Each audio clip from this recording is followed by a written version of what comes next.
My brother's no longer with us because he died in my arms. I crawled into his hospital bed as he took his last breath. I'm sorry. Jerry, like I said, was my brother. And it's so crazy because he died from organ failure.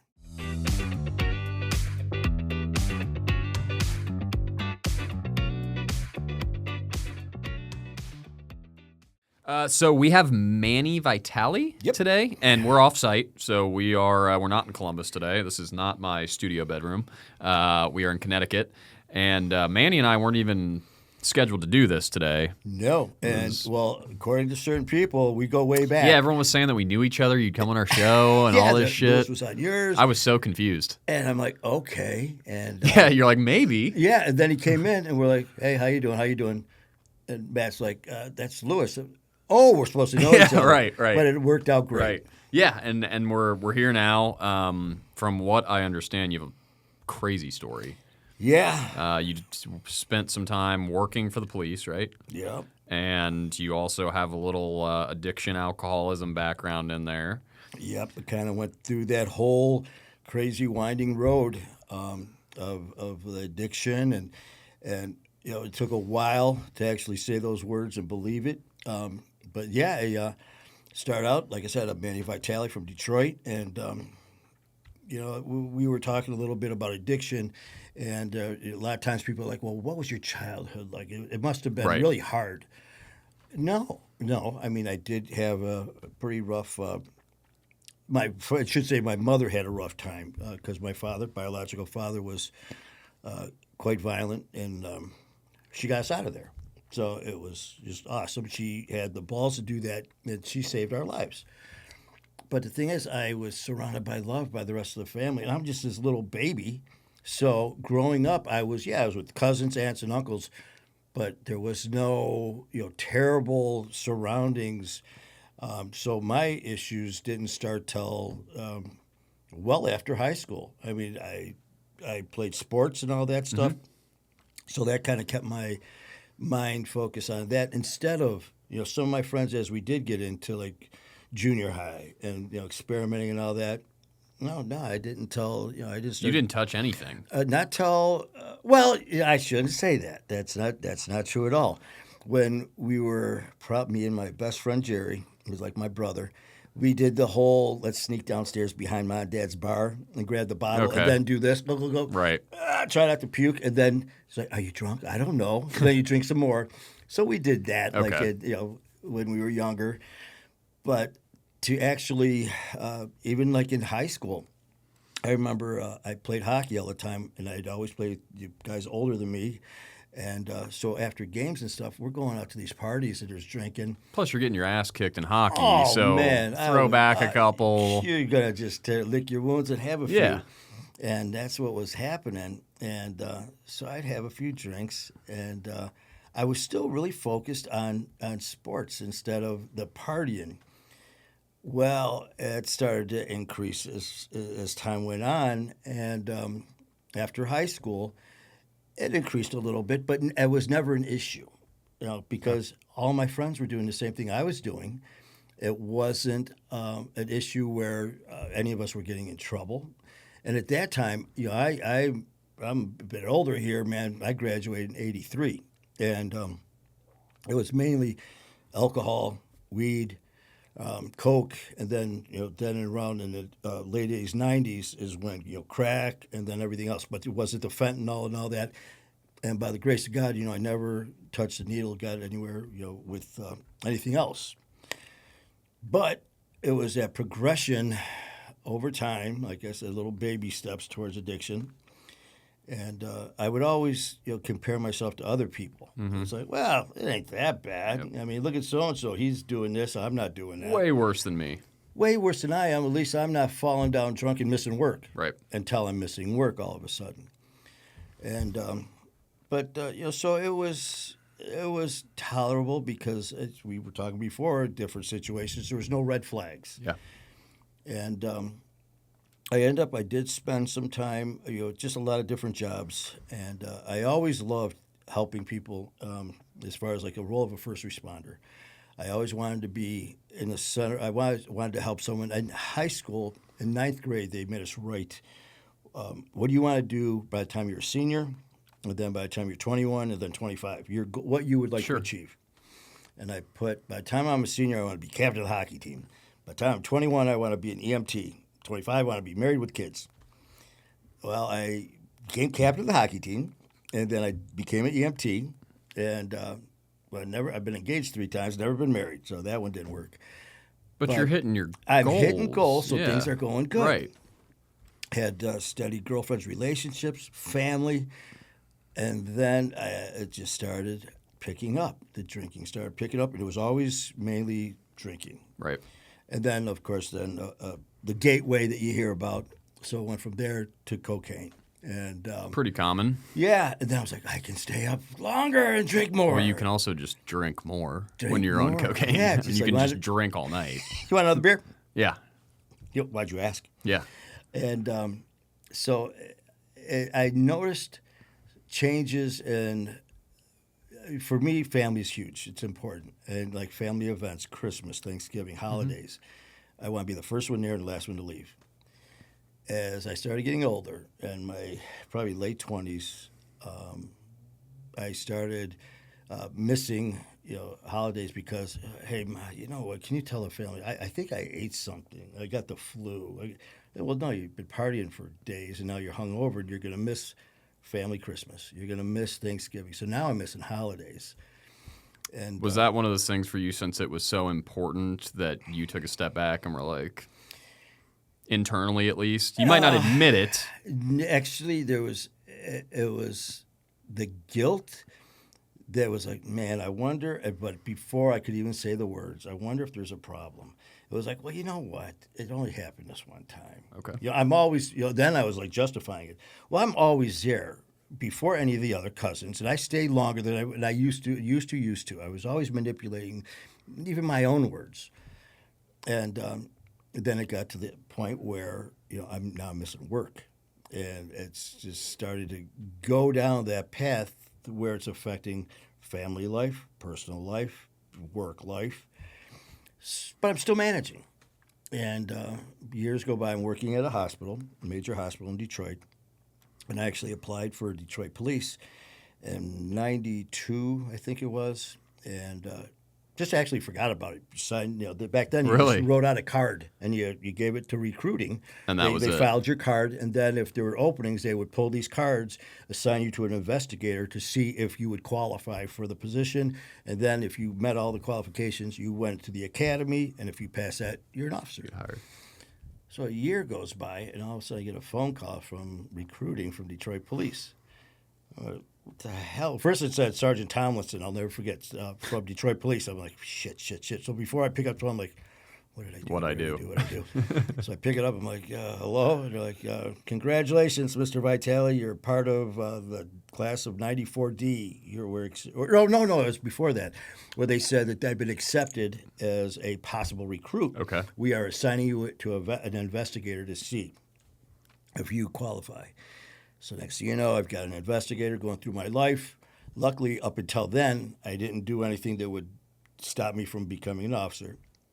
So they all this is going on, and it took almost a year for the process because the classes were filled up by the time my class was coming up. They needed a certain amount of people, and for whatever reason, it was being delayed a little bit. Finally, get the call to start with Detroit Police. And by this time, I have started to drink a little bit more, drug use, but it still wasn't an issue, which I didn't think it was. But of course, So you're a cop now.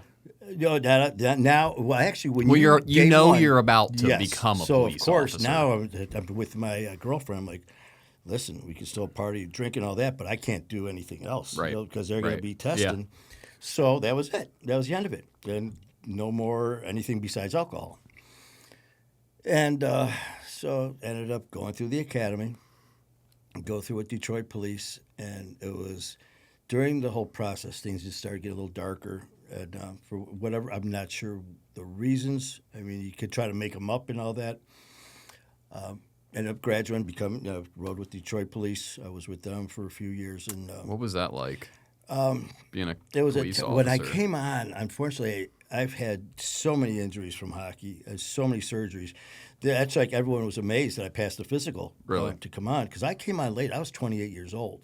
There's guys who've been on for 8, 10 years already, and it was amazing, just to be in the company of these men and women and to be part of them, that family. But at the same time, there's issues going on, but you kind of put it in the back because of this new career. Right. And you got only alcohol, nothing drugs. So Did you have any like run-ins as a cop in Detroit that you were fearful for your life or anything there, crazy? and, Because when you hear police officer in Detroit, you immediately think, bad neighborhood crime. it was funny. My first day, we're riding, and my partner, Dave, we're just getting to know each other. Mm-hmm. And he goes, you just came out, right? I go, yeah. I go, we're class 94D. And I go, we just graduated. I go, well, I knew I was screwed here when I got my assignment because I graduated on Friday the 13th. I was assigned to the 13th precinct. My badge number's 3130, and I was born on Devil's Night. Dave's like, get the fuck out of the car. And I'm like, Dave, this is the end of our shift, man. We made it to our first day together. I'm good luck. But I remember talking to some people. I've had family members who were Detroit police who retired. And some of the stories, we were little. So, of course, we didn't hear the real stories from our uncles. But if any officer tells you they're not afraid, they're lying. Makes And sense. when you're out there, actually, and like I said, I was not out there long at all. I ended up having a bad knee injury, and I had an issue where it blew out again. And so that kind of sidelined me for a little bit. So I was on restricted duty, which drove me nuts because you got to stay inside. You can't be on the road till you get full recovery. Okay. So all this is going on, but in the time, I mean, you're seeing some crazy stuff. I bet. And before that, I also had experience as an EMT, working ER. Oh. So I was used to seeing. Right. I was used to seeing terrible things, traumas, car accidents, gunshots, stabbings, all of it. But things just start spiraling, and the drinking becomes worse. And some personal issues came up. I ended up having a couple partners that were killed. I wear my badge with theirs here that died in the line of duty. There were other issues as well, and it started affecting my thinking on the job. And I was like, there's no way in hell that I'm going to make a decision because of the situations that I'm in that could cost another officer their life. And it was a very tough thing to do. And I ended up leaving the police department, but I loved the first responder role that I had. I ended up going back to school to get licensed as a medic at EMT because before I was just certified. So I went back. So now I'm working the road as well as an EMT. And so I always loved helping people, but the more the drinking became an issue, I tried to mask it, but things were slowly spiraling out of control. Do you think part of, and again, this is very surface level. It's a very surface level question. But do you think part of the drinking had to do with all the shit that you saw? Because I've heard former police officers say things like that. I get off and I drink the day away. I did a show one time, and they were asking about it, about sharing certain stories. I remember I came home my first day on a job, and it was my very first day. My first run was a gun run, chasing a guy with a gun. I mean, it was a scary-ass situation. And then 2 calls later, this was my first day. There were numerous fights. I mean, hand-to-hand, you're going. And I was loving every minute of it. Man, Really? I got home, and my girlfriend, I walked in, and she's just staring at me, just hugging me because I'm home. She was terrified. And this is my first day. And I started telling her, man, the guy was chasing, he had a gun. And she's like, then this other guy pulled a knife, we were fighting with him. And, Dave almost got stabbed. And she's just like, I don't want to hear this. I don't want to hear it. And I kind of made a joke about, all right, well, then, you can't talk about it without upsetting family. So now I'm going to the bar with my boys where we're just getting hammered. And so things ended up happening. And like I said, the drinking started getting worse. I've always had a little bit of a wild side. Love speed, love the adrenaline, and I've always rode Harley, love riding Harleys, and a lot of different clubs. That I know guys at different one percenter clubs, and they're like, "Come on, ride with us," and I was like, "Never, never gonna do that." And I was never planning on being an alcoholic either. Well, I ended up riding with the Detroit Highwaymen, and for someone with any type of issues, not the best place to be. Yeah, I mean, or depending on who you ask, the best The place best to be. place to be. Yeah, It's like Domino's, that 30 Right. minute thing. If you don't have it, we'll get it for yeah, you. yeah. And it was a very violent lifestyle with between the police and the highwaymen. I was very unhappy, and by this time, I just had a give a fuck attitude about life in general. I went from this happy-go-lucky guy to just snarling at the world, and I didn't even realize it because as soon as that would start to come on, I'd just drink a little more, party a little more. Okay, get through that day, and it just started escalating. And the fight started to increase. I mean, I was involved in a shooting. I turned around and this guy, it was like a ambush almost. Had a situation, and I was at this bar, and I literally turned around, and this guy was standing there with a gun right here. And I grabbed it, went for it, and we start to fight, and it was like right here, and he shoots. And it kind of grazed right by my eye, and then the barrel kicked back here. It shattered my orbital bone, so I got a plate right here under my eye. And last thing I remember is just hearing the boom, and then that was it. I woke up in the hospital, and my eye was completely swelled shut, cut me from here down, pulled this down to put my face back together.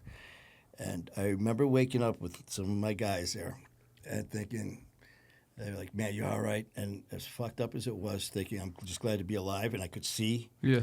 I was like, is he still around? And they're like, yeah, he's still around. I'm like, I know what I'm going to do. Not thinking this is a crazy lifestyle because I still didn't care. Right. Then God, it's crazy when you're in that place where you don't care. about yourself No. or anyone. When you don't care about yourself, that's when it's fucking all bets are off. Because then you don't care about anyone else for sure. Huh. A month later, about less than a year later, I got slashed with a razor knife right down the side of my face. Almost took my eye out again. And I could give a shit. I was joking about it. Yeah, it's a badge of honor. Badge of honor. I'd go. They're like Gunner. That's my biker name. They're like, what the hell's wrong with you? I remember laughing. I mean, I was still dripping practically, and I was like, give me another beer.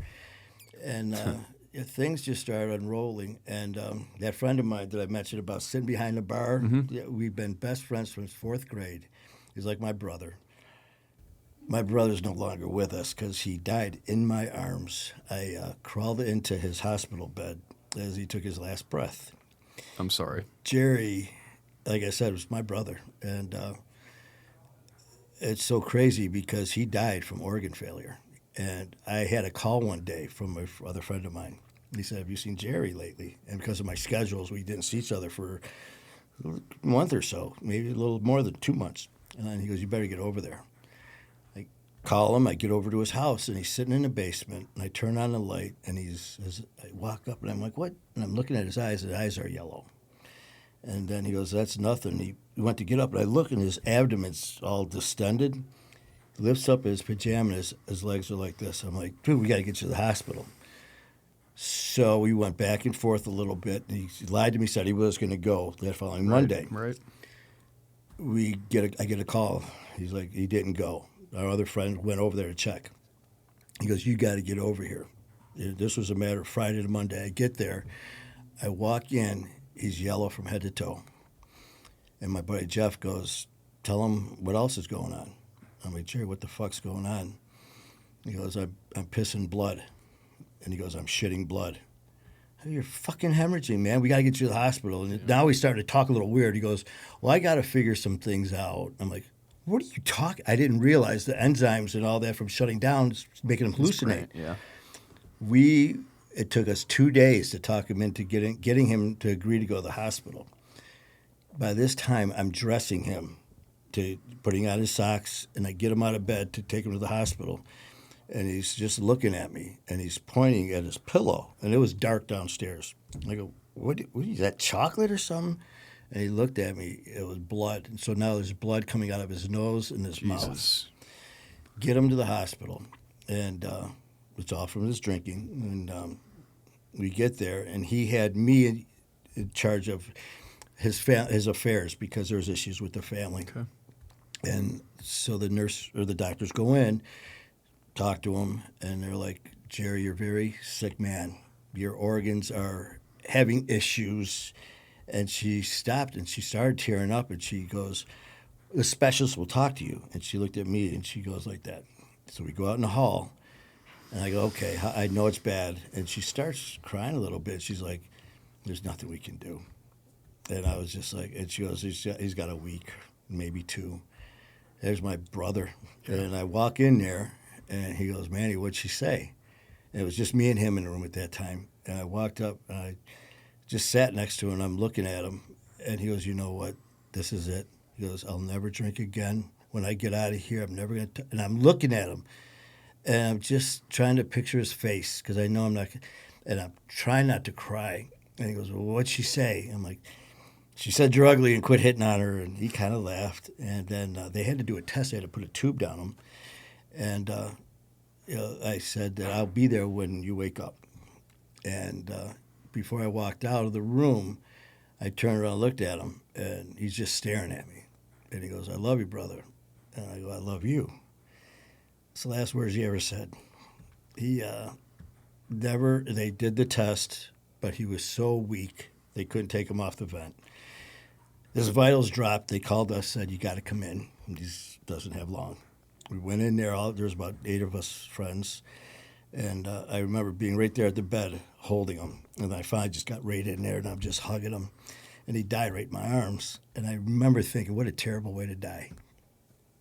Fast forward, after me being shot and stabbed, after my friend dying in my arms, you think that would help. Yeah, it's amazing the shit that we go through that you think would wake us up. And it didn't. I mean, I know. It's not uncommon either. Yeah. And so I'm just sitting there thinking, so that my life, you think would change, and it didn't.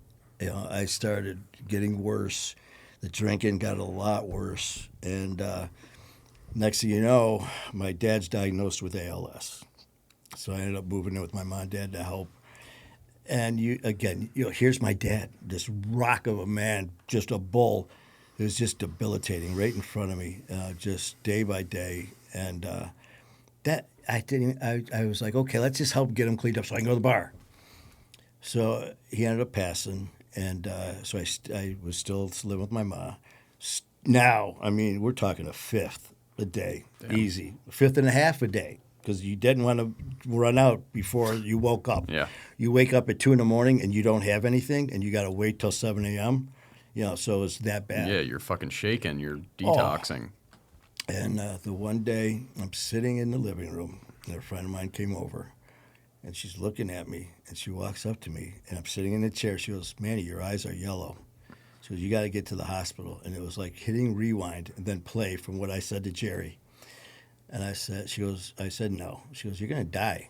I said, yeah, I know. Didn't care. She left. The next morning, did my normal thing, right to the liquor store. And like you said, it was one of these, grabbing a bottle, got outside, trying not to chip my teeth, and made it back home somehow during the afternoon. And I just remember that night, going into the night, laying there. And I woke up making some noises, somehow got my mom's attention. And I remember passing out, laid in the bed again. And next thing you know, I'm in an ambulance. Short ride from where we live to where the hospital's in Detroit. And then things get foggy. They told my ma and my family there's nothing we could do for them. We're going to send them to Detroit, Maine, which is like a major hospital. So it was over. It was supposed to be Yeah, they over. just said, it's not good. And so I was at Detroit, Henry Ford, Maine. And this was in 2020. This is now when COVID shut the world down. It was right before that. Okay. So they got me in there, and it was almost 30 days I was there, 15 or more in ICU, and doctors are coming in, blood, doing just blood draw, and I coded a few times. They had me in ICU and back and forth to the unit, And one day, I woken up by the doctor, just me in the room, and he starts giving me statistics about people with these numbers don't survive, and I'm like, what are you talking about, dude? I mean, whatever. 6 out of 10 patients. He goes, basically, there's nothing we can do. And it wasn't. He still wasn't. He was just giving me numbers and stuff. It was like, what?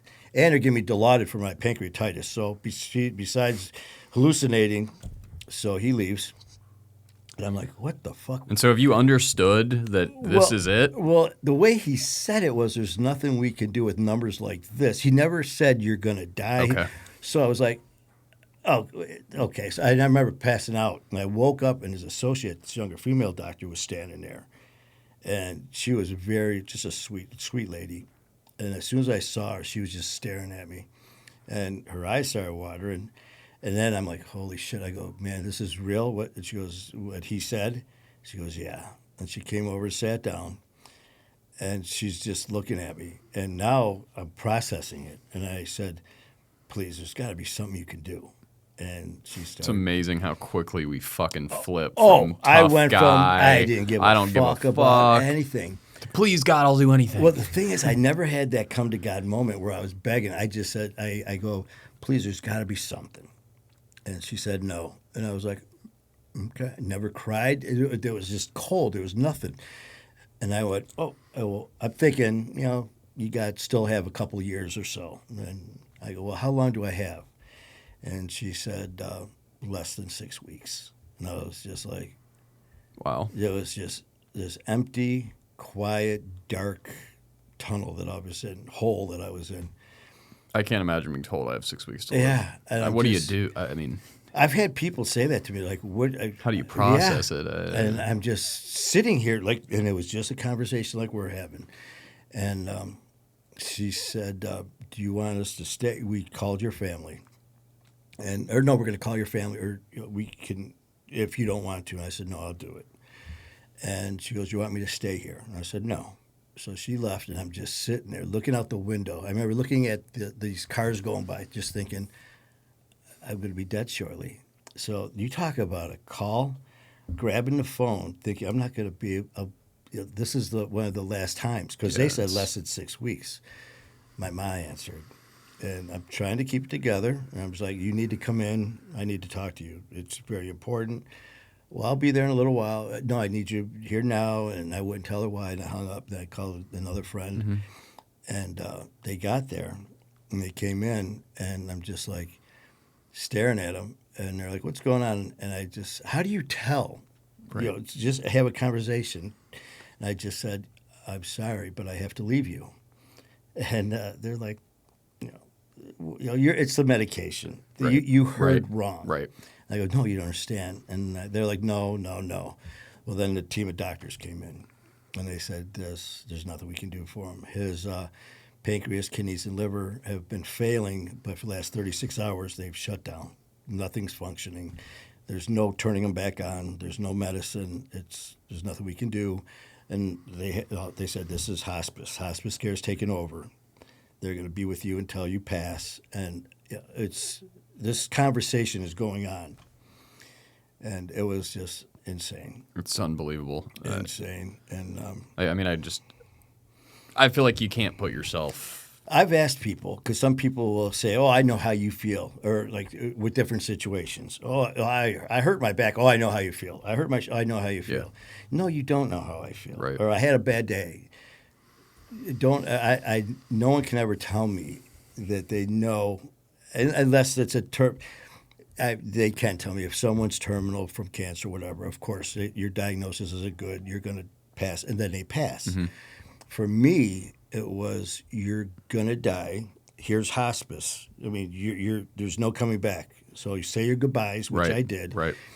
Well, while this is going on, they're doing blood work to give to hospice for their records to take over.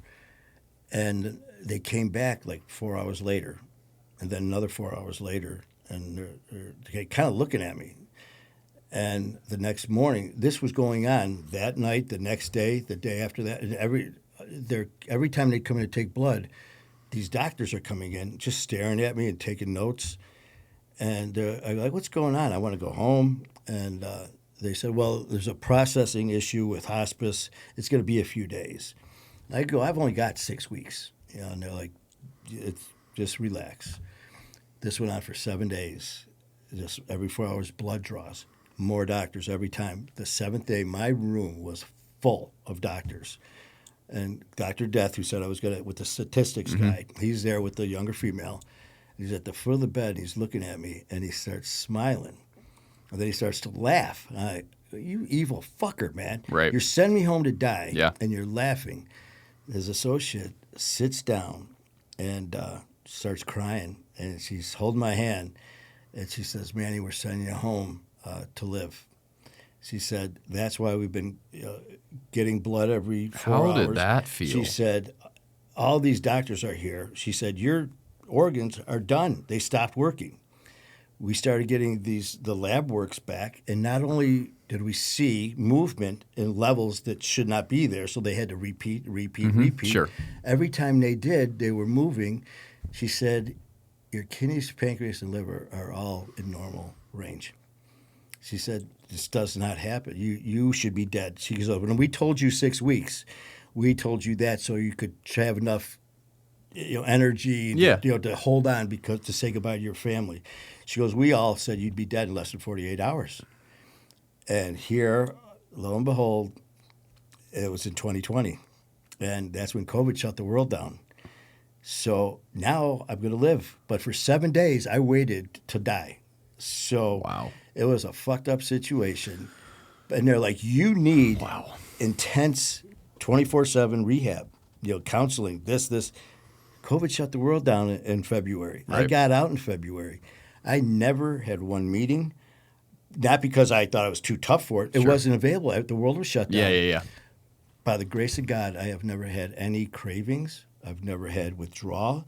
I can be around. I go to casinos. I go out with my friends who drink. There's no urge. I don't want any part of alcohol. January 27th coming up will be 5 years. Congratulations. Thank you. And it's by the grace of God, I'm still here, man. It's I can't imagine a week laying in a hospital bed thinking to myself, I'm going to die. And that's real. Oh, they came in and Like the what priest, goes through your head? I remember trying to stay awake. I was looking out the window because they said, you didn't they know. come in, you could be dead. I mean, every minute could have been my last minute. Wow. And I remember laying there and just thinking, hearing my last sounds that I'm going to hear are call lights and crying in a hospital. My last vision is looking out this window at cars going down the street. And it was just like, thinking that, this is my end. And then all of a sudden, you're going to live. It's just like, you know what? I mean, of course, I'm very grateful to be alive. Sure. But people don't realize, man, what that did, laying there waiting to die for 7 days and not being told while we're doing this. So to be blessed, man, with the shooting, the stabbing, sepsis, it's insane. Appendix burst, my lungs collapsed during a surgery. I've had 49 surgeries. I've had my right knee, hip, shoulder replaced. 6 major surgeries since last October till this October. You're the fucking Terminator. Oh, I need the oil can. metal. I'm a little squeaky. But I have been so blessed. And What's life like today? life is amazing. It's amazing. I started a social media group, which is a family. I hated calling it a group because to me, it's family's always important. So that's what I said. It's called My Fight or War, and that was another blessing. It came out of the blue, man. I was sitting at home, and I said, I'm going to do this. Yeah. I wouldn't. Well, this time I actually did it. I said I was going to start this family, and this group out of nowhere. I still have the paper at home, and my studio is my spare bedroom. Yep. So here and there, I was like, so's mine. Yep. That's why so many of our stories are so similar. And so that's what I do now. I start My Fight or War. January 9th will be 2 years for us.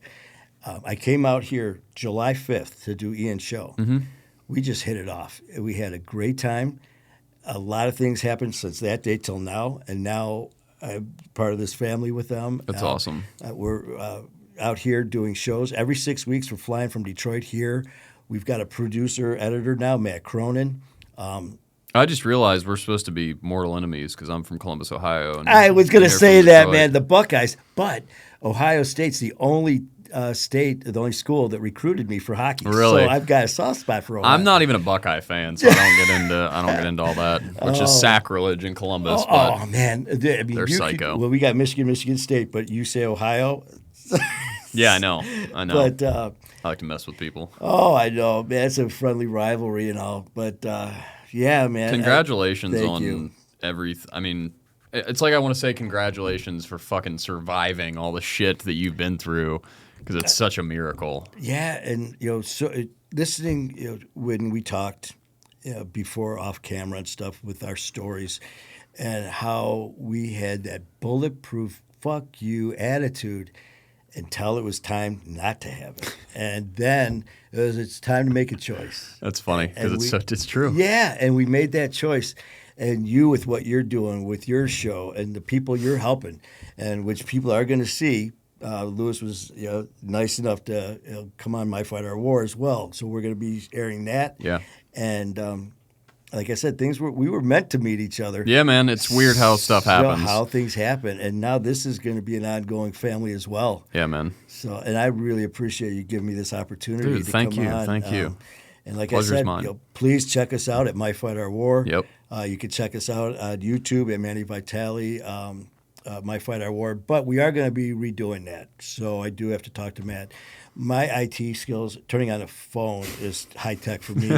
So Matt is taking over everything. So Okay. we are going to be redoing the brand and everything. So we'll update that. Okay. But I just want to thank you. Thank again. you, man. Thanks for coming on. Oh, brother, appreciate it, man. Awesome. Cool. Easy. I don't. The ones like with me and you, it's like, yeah, tell yours, tell mine. Okay, we're done. Yeah.